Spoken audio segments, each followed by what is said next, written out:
just got my cross-stitching outfit undercovering the mob ring. Hey, Clark, what's up? Hey. Oh, not much. Jimmy, I noticed you're wearing it's a very, very pretty bonnet there. Oh, thank you. I just bought it today. It's very pretty, don't you think? It's, yeah, I have bad news, though. I'm 1940s Superman. Oh, no. Hey guys, welcome back to the fucking Bad Take Delete podcast, and I have a question for you. See my hand? It's pointing now. Holy it's pointing. shit. It's doing. Oh my god. You're pointing. What the oh fuck? god. Oh, Are how you do I stop okay? it? That's no, you shouldn't be doing that. That was a bit. That wasn't actually me being in pain.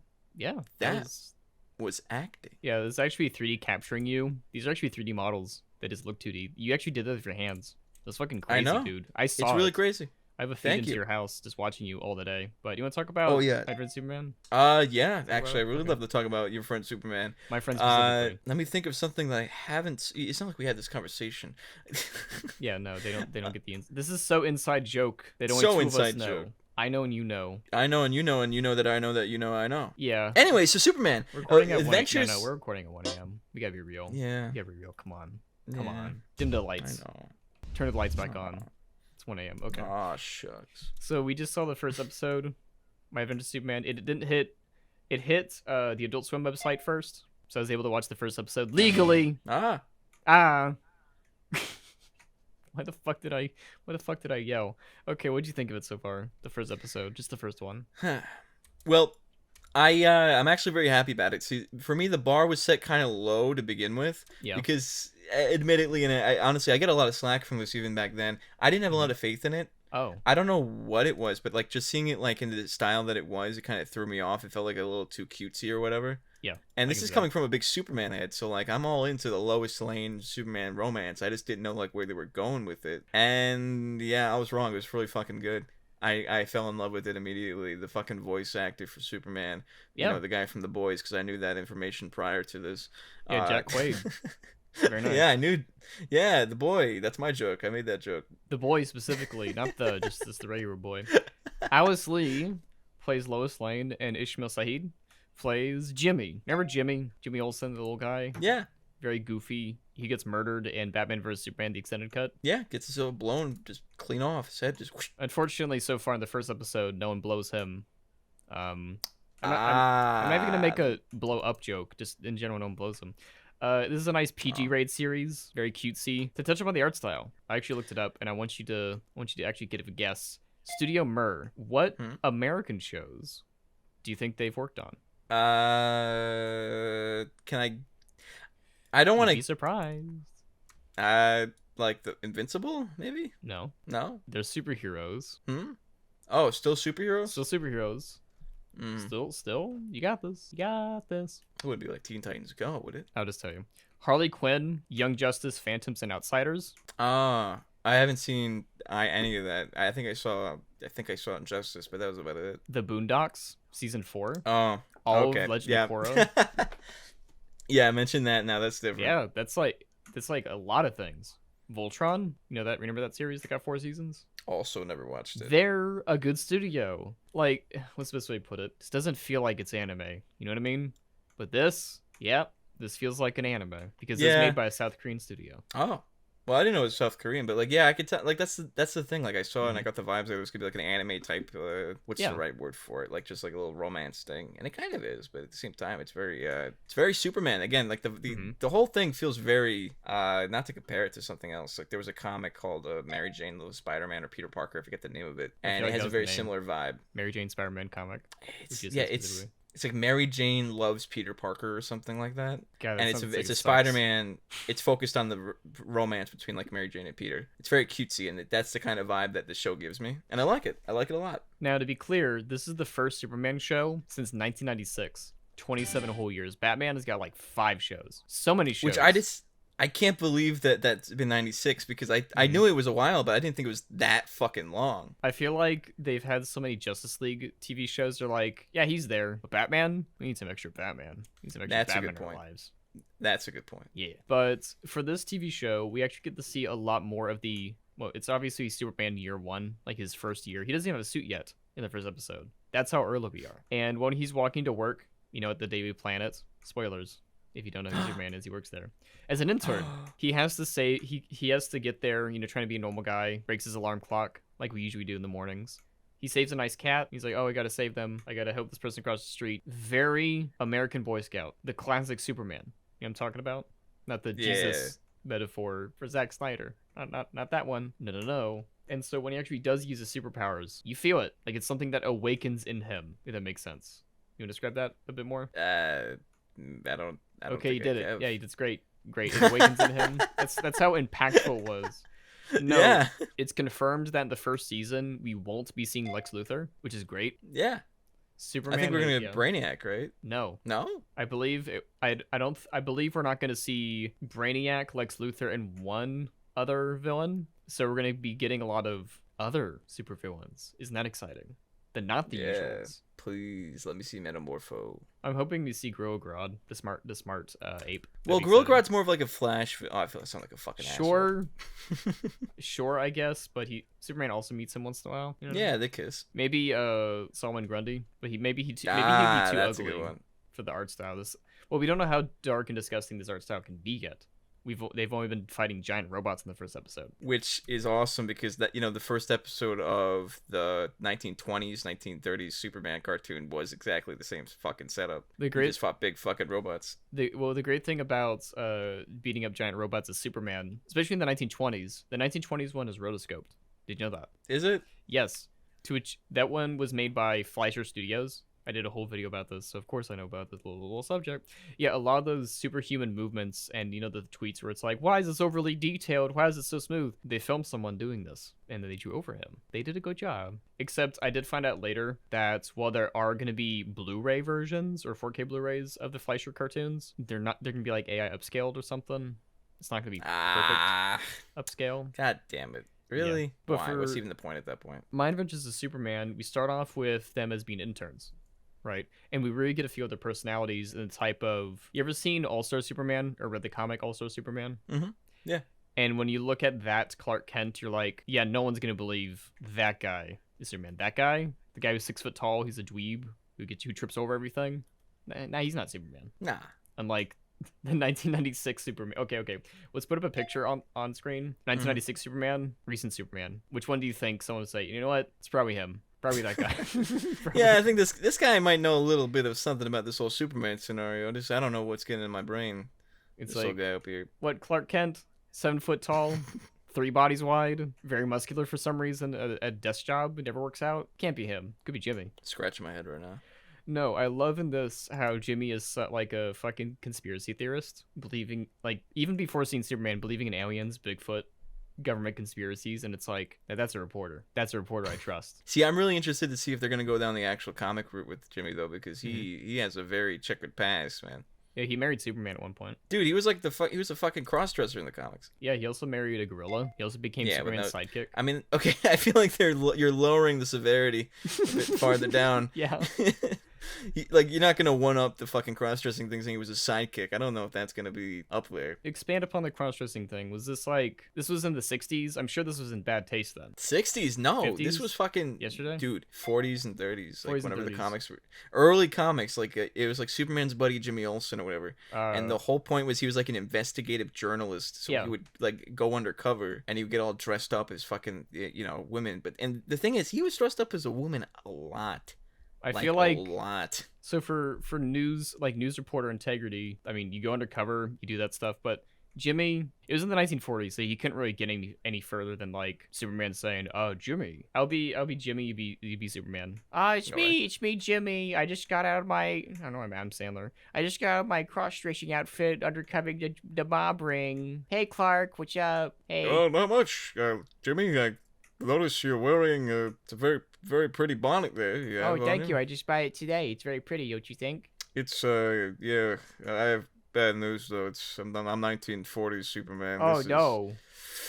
Yeah, I've got thoughts about this that I shouldn't necessarily share. What 1940s thoughts do you have? Should I take it off? I'm about to go meet Captain America for the 1940s. Goodbye, Jimmy. Oh, he's flew away. Wow, just whoosh. Don't worry, you still have the right to vote so long as you're not wearing that shit. Ah, geez, man, how'd you even get a comic? Oh, I don't know. No, even in the early days of Captain America comics, he was super progressive. He's like every man, woman, race. If you're an American, you're an American. Dude, Jack Kirby was a. Can we talk? If we're gonna talk about Captain America for a second, Jack Kirby was a fucking badass. Yeah. Because back then in the day, he was fucking. The whole point of Captain America was like kind of response to the patriotism against like the Nazis, because like you're Jewish, you felt persecuted, so it was a very big personal thing. Yeah. There was a famous story of these guys that came to the office looking for the guy that wrote Captain America because they wanted to kick his ass. Yeah. And Jack Kirby's like, yeah, I'm coming right fucking down. And he comes down the elevator with his fucking sleeves rolled up past his arms, looking ready to fucking duke some guy. He's like, where are they? They fucking ran. Jack Kirby's like a fucking force, dude. Definitely so. Whenever you make comics about powerful tough guys, you gotta be a powerful tough guy. Even if you're a woman, you gotta be a tough guy. If you're writing woman comic, you gotta be a tough girl sometimes. That's just how it be in the comic industry. Yeah, no, I remember when Alan Moore, whenever he talks about Stan Lee, fucking hates him, number one. And he says that he respects people like Jack Kirby and the people who actually created the comics. I don't know where I stand on that, because on one hand I get it because I feel like he gets a lot more credit than he deserves, but at the same time, Stan Lee was a fucking phenomenal writer, all right? Because like the Spider-Man comics of the early days, dude, where he was literally the guy in the main room writing it, you wouldn't have characters like Spider-Man if it weren't for him being in the writer's room, regardless of if he had created Spider-Man or not. That's a whole other episode. We can talk about the contributions to Stan Lee and the fact that he purposely took away rights from other people. So guys, long story short, Superman Adventures of Superman is a pretty good cartoon. So far, judging it based on one episode, even though we're going to watch the rest of the series later, think of it this way. I don't know how many episodes there are going to be. Maybe 20. I'm gonna be hopeful. I'm not gonna look it up. It's gonna spew out some misinformation. It's hopefully just gonna be 20 episodes, and each week we're gonna talk about the next one. Isn't that exciting? Yay! Exciting. We'll do this too for the next Harley Quinn season, which will be coming out later this month. Oh, well, I'm gonna have to watch the rest of them because I haven't seen any of that. You gotta be updated, my man. You gotta be up to. Have you seen all of Young Justice? Wait, Injustice or Young Justice? I've seen most of Young Justice, but I kind of lost track of it after they got canceled like twice and came back. The like fun thing many times. about Young Justice is when it hit HBO Max. Well, first it was on Cartoon Network, then it was on the DC streaming service, DC Now, whatever it was. For Max, TV 14. There's blood and fucking now. It's a fucking tone shift. I'll tell you that. That's fucking cool though that they took advantage of that. Good for them. Good for them. But you know what I'm gonna take advantage of? Yeah. The segue. Ah. To Creator Clash, because something very interesting happened. Ian shit his pants. Let's actually ease into that. Okay. So Creator Clash was this thing ran by Ian from iDubbbz and a bunch of people, in which they had a bunch of YouTubers and TikTok people, I guess. I think there was like 1 or 2 TikTok people. I think there was like one TikTok girl that like filled in for a fight. So basically a bunch of YouTubers are fighting each other. Unsanctioned match. So if you won, it does not count to your title. Like I did make sure I did look that up. And so that's important. When they were doing this, I didn't know the day of it was happening because they were very bad at advertising it. The people that they got, some of them had to be swapped out, like the person you're talking about, which led to a lot of okay, so you watch boxing before, you get a little gist of it, you know what I'm talking about for boxing? Yeah. No, I've seen I watch boxing every now and then, and I've even seen the first one. Awesome. So let's give it a little down for them. It's good to have people around the same height fighting each other and around the same weight. I remember seeing someone who was like a 5-inch difference in height and 20-ish difference in pound weight fighting each other, and it's like, what the fuck? They're not gonna last. What? No, you can fight anyone. You're a little bit hard because for a lot of these fights they were very awfully matched, and it felt like they didn't train, or if they did train, they didn't train to get punched in the face. They had that one guy fill in for the fight with Chris Ray Gun, and I remember it was literally like a David and Goliath situation. The guy was just like a complete different fucking size. I think that's the one that I was thinking of. Probably, yeah, that one was fucked. William Haynes versus Chris Ray Gun. Chris Ray Gun is 5'7", and William Haynes is 5'10". You say 3 inches doesn't matter for boxing, but it fucking does. My jaw fucking dropped. That's insane. That's actually that's like a fucking crime. That's like a dog. That's at that point it shouldn't be allowed. And so for these fights, now obviously for the people who do this, they have their own content and everything, so it's understandable that they won't be training as much because some of them are streamers. But for a lot of the YouTubers, they had these nice training reels where they show them punching and boxing and everything, but a lot of them were just out of shape, just not really working for it, except for Elena Pierce and Mika. Elena Pierce and Mika did a great job, and so did Dad and Abaid. They did pretty good. Except Dad was insane the first fucking fight. That's the main reason I think that thing worked. Because wasn't it like the first fight? 40 seconds. Do you remember the first one? It was 40 seconds. And he knocked that fucker right on the floor. It was like, god damn. At least the other guy, one of the Super Mega guys, if I remember correctly, took it like a champ. He's like, just got beat up by my dad today. Yeah, he took it like a champ. But like, it's hard to take it like any other way. Watching that fucking video. And so put it up on there, dude. Let's put it up. Oh my god, we just played it for the entirety, 40 whole seconds. We just put it up. We're gonna watch it right there.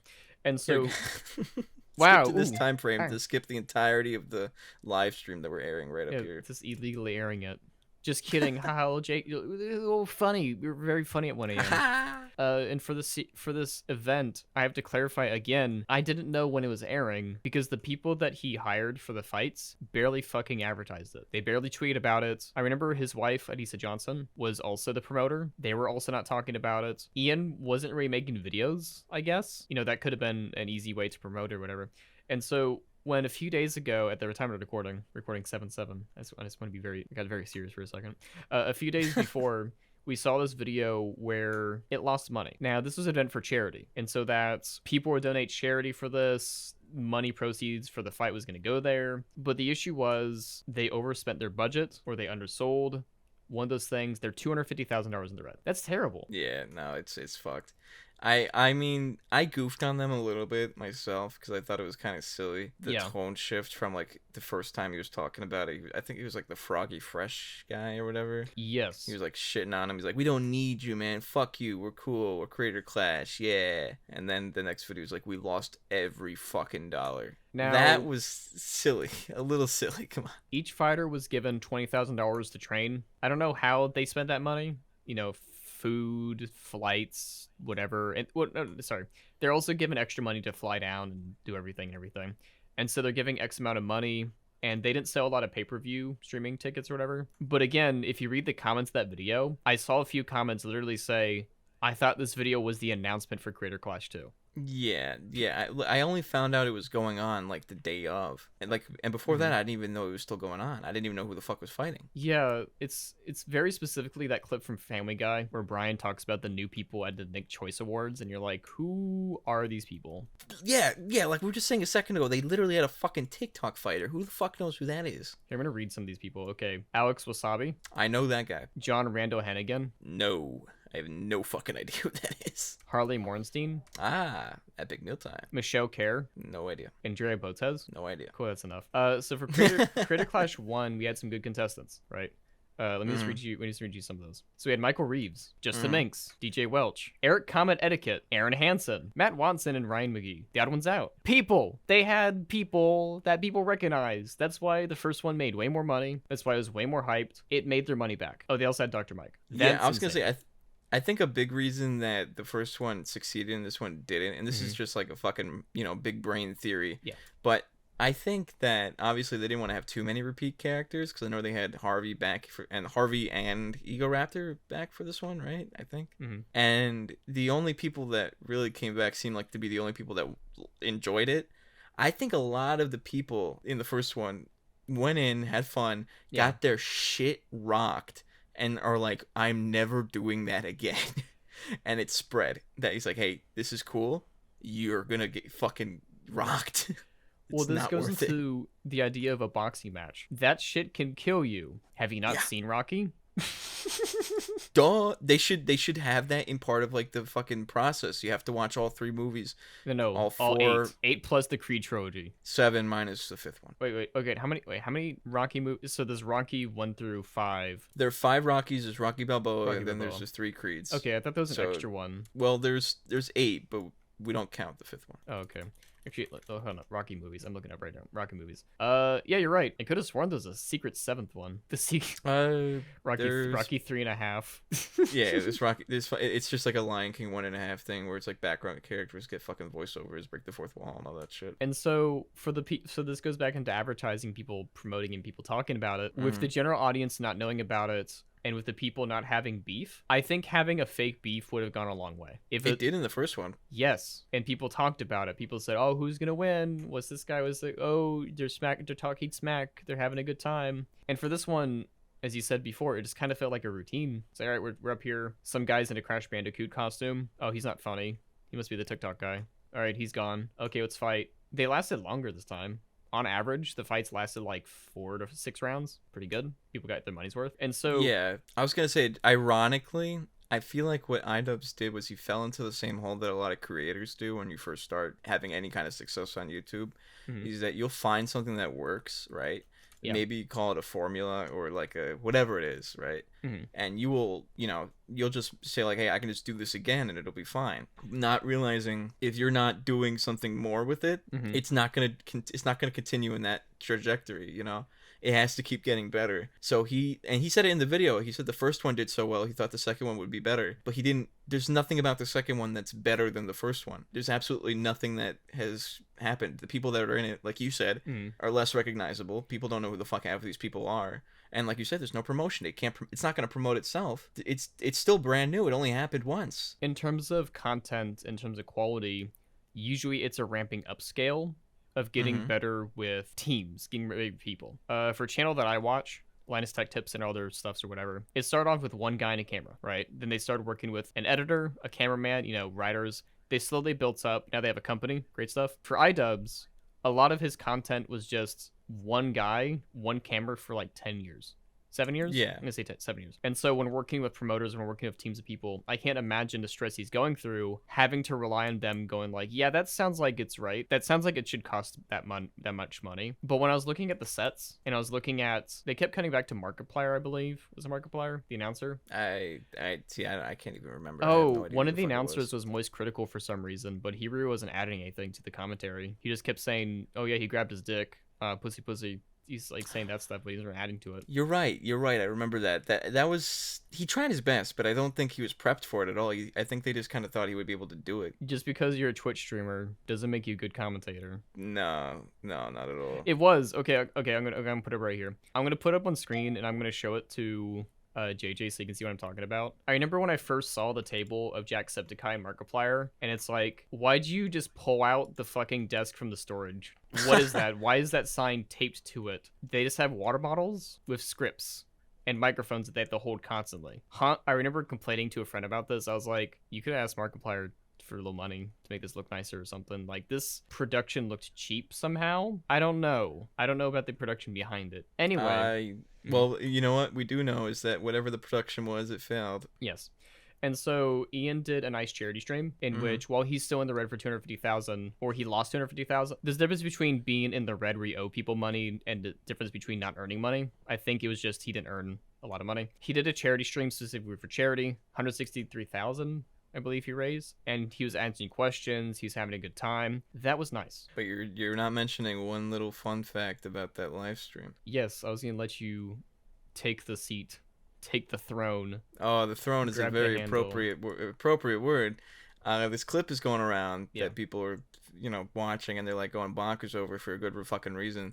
I don't even know what the context is. It's just like Anissa saying that iDubbbz shits his pants. Yes, I think he shit his pants on stream or something. And Anissa, to clarify, his wife, loving wife, endearing wife, said, "Oh yeah, he has IBS. He shits himself a lot." Now, you're a creator, JJ. You're a good creator. Imagine hypothetically you had a partner. I know you do. Yeah. Or do you? We're keeping it mysterious. So imagine you had a partner and you're not on a live stream.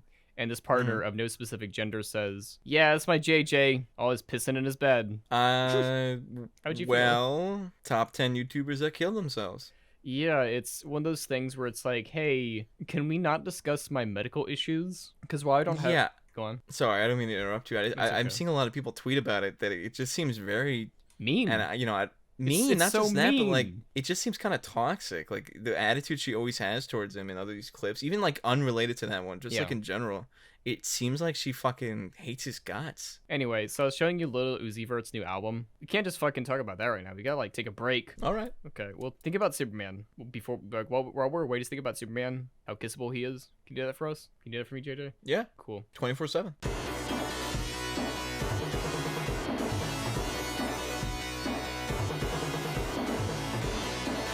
we're back. Did you do anything, JJ? My arm is stuck like this now. Oh, you gotta get that fixed. I think I might have ruptured my heart. Not my problem. Anyways, what were we talking about? 2 songs from it. I showed you the worst cover known to man of Chop Suey. Not even people who are drunk in bars who don't know the lyrics. They did better. How'd you feel about Chop Suey? You know what? Instead of just telling you that, I'm gonna tell you this. I have watched fucking videos of people burning to death. Oh. But you tried showing me this video before we recorded it, and I could not watch more than like 10 seconds at a time. Yeah. You had to fast forward to the chorus just so I could hear it and leave. If that doesn't tell you how fucking bad it was, I don't know what to tell you. And it's weird because the rest of the album was fun. Lil Uzi Vert got Nicki Minaj for Endless Fashion, and I'll read you the one lyric. Okay, I'm gonna I'll read you two lyrics. You're ready for this? You're ready for the hot bars? Okay. I'm expecting some Shakespearean shit. Okay. I put endless to denim on rims of my car. I got a Republican doctor. Made my ass great again. Now you mad now, enchilada. When bitches test me, it gets messy like soccer. Enchilada. Enchilada. That's an insult. That's I cool. love her lyrics. She's a boss ass bitch, and I love rap. And he also got Baby Metal on a track. Don't know Really? why. Yeah, the end. Great stuff. I don't remember her name, but they have a new member of Baby Metal, and this is her first track ever. It's a nice feature. And That's pretty cool. So the pink tape, the rest of the album is great. It's good classic Uzi Vert. Chop Suey. No. Don't know what was cooking. Don't know if his manager was like hating him that day or something, pissing on the walls. Constant IBS. He's like, you know what, Uzi? Keep that one in. I think people will love it. I feel like he probably got to a point now where he has the power to say like he's got like 1 or 2 songs that he has full creative control over. Yeah. There's no way that song was greenlit and like sent through unless he directly said it's like either this song goes or I go. Now, I know for System of a Down, like they're pretty cool guys. I'm sure they saw the paycheck and they're like, "You do your best, my man." Just we're gonna make sure the check. Like obviously they're not gonna comment on it. Like if they do comment and if they already had, it's probably something along the lines of everyone has their interpretations of our songs. That's the whole sentence. Yep, everyone has interpretations of our songs. Man, my arm is fucked, dude. Holy shit. Yeah, I can see what you're doing right there. That's like, don't do that. Are you putting it back? Put it back. Put it back. Put it back. I would use better phrasing. Okay. Let's talk about something way more interesting. So Threads released. Threads is an Instagram Twitter. I know a lot about it. I looked up a lot about it, researched a lot about it. So you ready for info dump? Yeah, go for it. It's okay.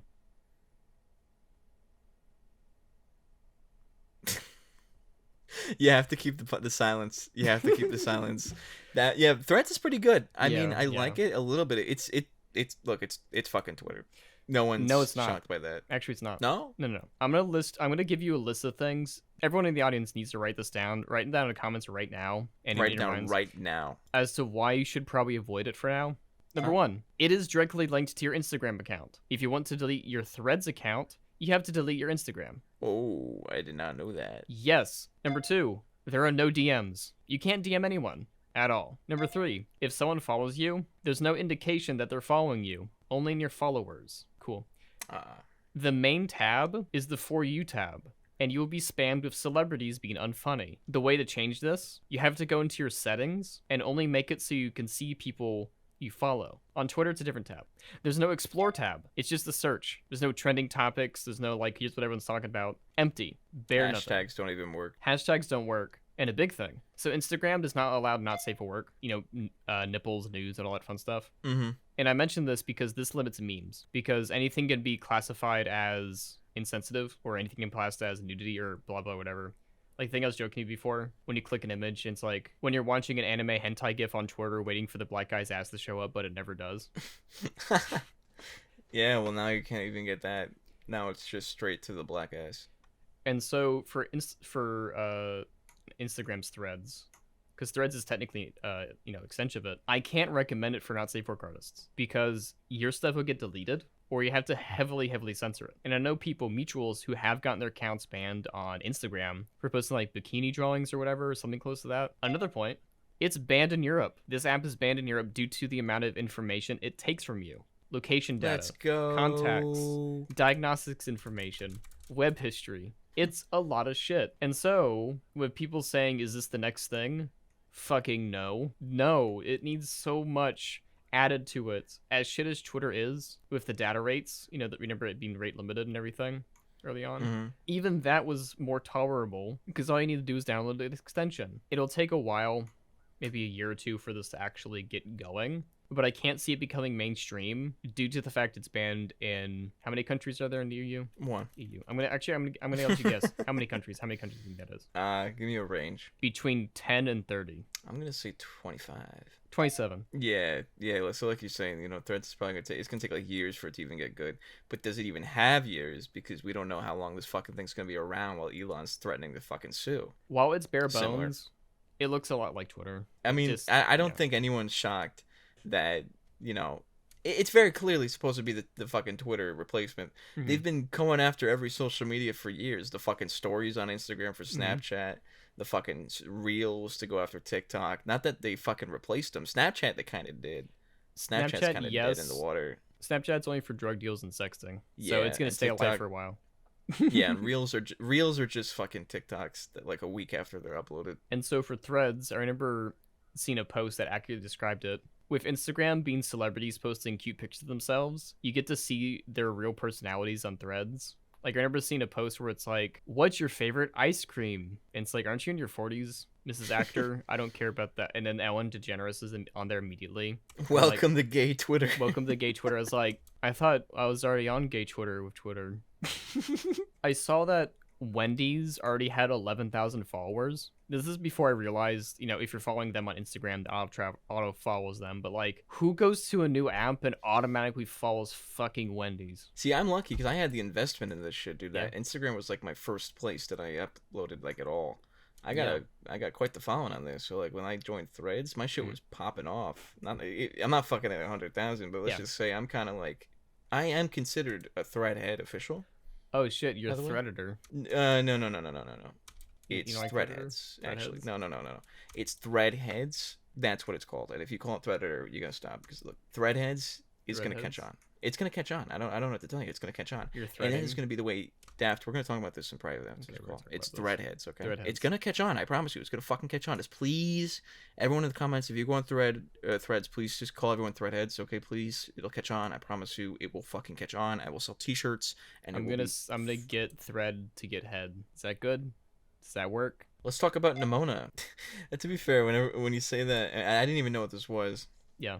Like, I've seen clips, but I didn't know what it was. But whenever you say that, I just think of the disease. The disease, pneumonia. Yeah, Nimona, created by the cool person, Andy Stevenson. Yeah. Age 31 from South Carolina. I'm reading their Wikipedia page. And so, Andy Stevenson made this comic way long ago called Nimona. It is about a shapeshifter in a futuristic sci-fi kingdom in which Ballister, the main guy character, he gets framed for killing the queen because the queen's dead. And so, with the help of a Nimona, he proves his innocence. It's a very basic story. Like, it's very basic. I've never read the comics, so I can't attest to how it is. But for the movie, it's like, yep, ooh, there's a misunderstanding. They gotta flee now. There's more misunderstandings. Now, he's got a nice love interest. He's pretty cute. His name is Ambrosius Goldenloin, the descendant of the mighty knights from Elderlore. That's a name. And they're very gay, like the kind of gay you can't edit out, which is partially why Disney dropped this film. Yeah, I remember hearing that. So Disney initially had this project, but they just said it wasn't going to do shit, and then this became like one of Netflix's biggest fucking animated releases, right? When Disney bought Blue Sky, they were working on this film, and it was canceled. And I'm guessing whatever version that Disney was going to make, which to be clear, Nimona is a trans allegory. Whenever they talk about her character and say like, well, what are you? And she's like, I'm Nimona. Like, what's your original form? She's like, I don't have an original form. I'm just kind of just me. I don't know how they would have fucked that up, knowing Disney. But no, these characters are very gay, very trans. I love that for them. But it's also a kid's movie, PG. There is a dance sequence. She turns into a shark. They put on sunglasses and they dance.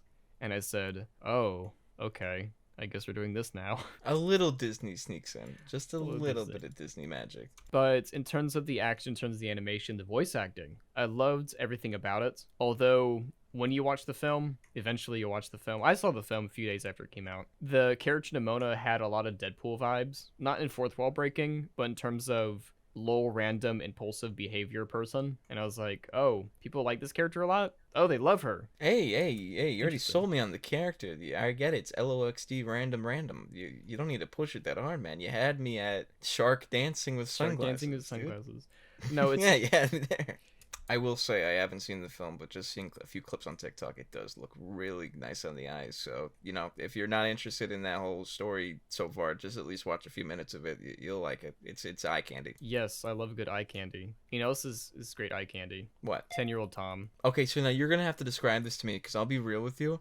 I thought you were fucking with me when you told me that you watched some show called 10-Year-Old Tom. I don't know what that is. Okay. I didn't know there was a season 1, and There's you're telling me you season watched 2. season 2? So I wanna preface this. Okay. I like to tell people you don't have to be good at drawing to make a good show, and I show them this show. I'm gonna put it on screen. I'm gonna send you a picture. You ready for the picture? I don't know if I'm ready. I think you're low ready to see like the art style, but I know your reaction is gonna be like, oh, that's interesting.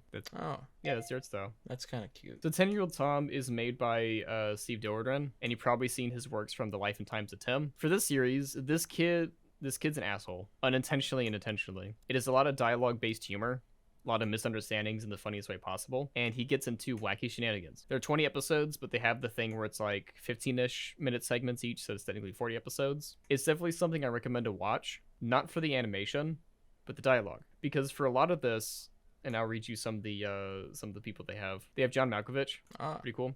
Jennifer Coolidge. Hmm. They also have Tim Robinson, as the plumber. and there we go. There he yeah, is. I'm sold. Elliot Gould, a lot of fun guys. They also have, if you ever seen What We Do in the Shadows, the character who plays the bald guy, he's there too. Wonderful Oh. cast of people, very funny people. You can audibly hear them. What it sounds like is they were both given the script, but they weren't given the other person's part, so you can hear the person laughing sometimes at the reaction. It's definitely a great show. And the second season released recently. Took 2 years to make. Exciting shit. Have you been watching I'm anything? gonna have to check this out.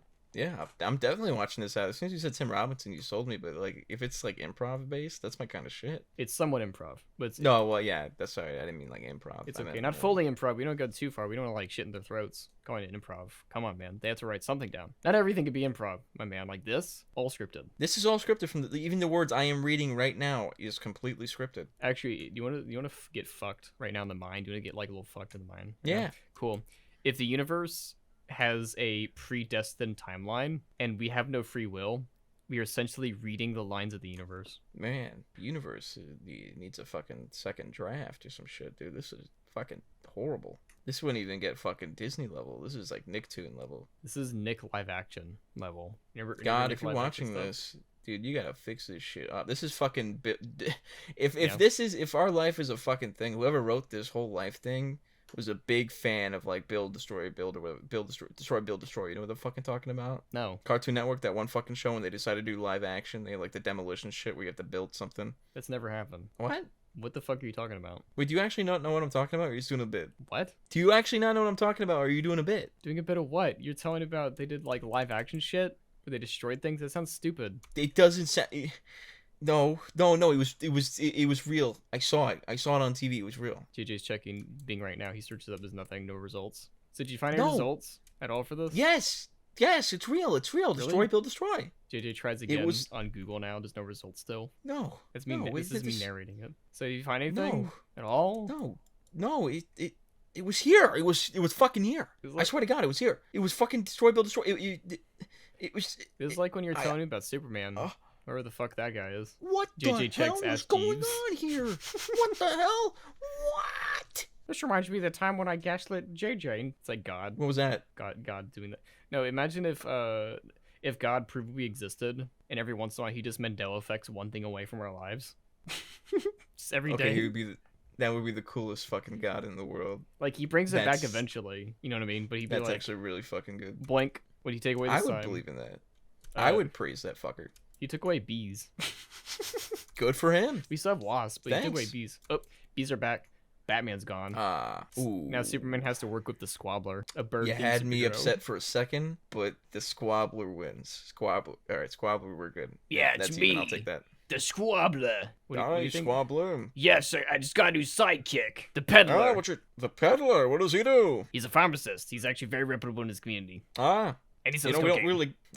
Okay. You know, there you have it. Cobbler, we don't really get a lot done. I feel like there's a lot of good Really? we could be doing. I put away like 50 bad guys today. How? All pedophiles. How? With my Well, Squabble-mobile. how do you know where all these pedophiles are? There's an app for it. Why do you have an app that connects you with pedophiles, Cobbler? To put them away. It sounds like you're not doing a lot today, Superman. Cobbler, how about you take a seat right here? Okay, I'm gonna see right here. What are you doing? To do the What are you whole doing fucking the how to catch a predator bit. But I'm catching the predators. What are you talking about? All right, Cobbler, I'm looking at these DMs from Cobble765. I want to stick my tongue in your asshole. You know, this was a 2-year-old girl you thought you were texting. I know. How would she even read the messages, Cobbler? I was hitting on the person behind it. I saw through the disguise. Okay, well then explain this message. I do not see through any disguise. I believe you are a 2-year-old. Cobbler, this was completely unprompted either. This is like at 1 a.m. Oh, that was from Why the did you peddler. even say that? That was from the peddler. He's in That the was kids. the peddler. That was the peddler. He's gonna be my final bust. I don't have enough proof. Oh, your final bust. Yes. That didn't sound right. Yes, I'm gonna bust him up. Put him in jail next to the Joker. I think we gotta stop here. I think we gotta stop at the peddler being a pedophile. The peddler being a pedophile, but he's Oh my representing god, his the red community. flags. There's a red flag. Next, you're gonna tell It me was my friend, the foreshadowing. pedophile, is also a pedophile. Pedophile. Fuck you. All right, everybody. Thank you guys so much for watching the Have a Bad good Take night. Delete podcast. Have a good night. Look, my Good night. hand.